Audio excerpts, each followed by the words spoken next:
So this is where it all took place. This was the weld. This is where it was. This is how far it was off the ground. These were the conditions. We had to transition that bore right there, and we had to fly in that pipe and make the weld.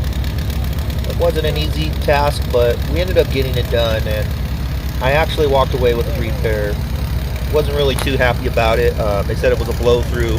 I didn't think I blew through, so I said cut it out, let's prove X-ray wrong. But when we went to go cut it out, we actually discovered that it wasn't exactly what they were calling it on the film. But, you know, it is what it is.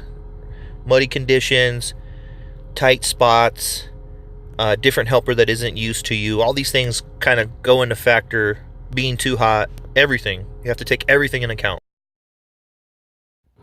So what do we have here? I'm going to tell you guys. So I was down in the ditch, and I was making a weld with my brother-in-law, and we got a good weld, and it felt good, and we walked away from the ditch thinking it was good, but X-ray came back and told me I had a blow through, and here it is.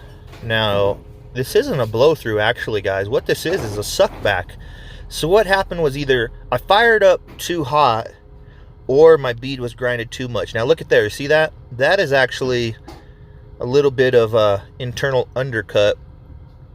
That right there, that's the suck back. But this over here is kind of the internal undercut where it's kind of sucked back a little there too. But this right here was called a blow through. And I didn't say I blew through. I didn't feel like I blew through. So I said, well, let's cut it. Let's cut it out. So this was a cutout. I had to cut it out. This is a ding against my repair rate. I finally caught my first repair out here.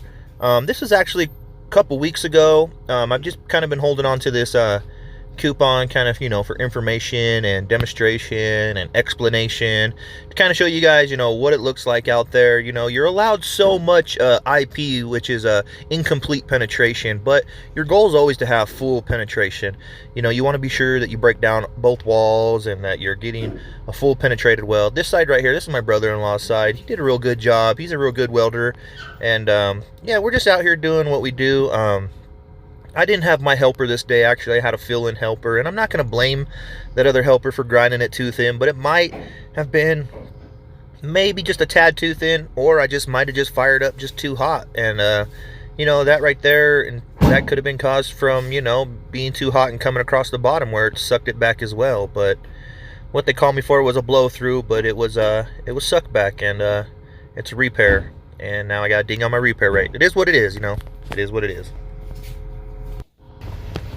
So the next day we came in, and it had shot, and I was happy, but just look at all the water that they had to suck out of there, and that's what we were fighting. We were fighting the conditions, but it passed, and we carry on. Hey, thank you guys for tuning in. If you like it, please like the video, share it with your friends and family, subscribe to the channel, and if you got questions, leave a comment. It's always great to have you guys here on the channel. I love and appreciate you guys. Stay cool. I hope you're learning something. I'm out. Peace.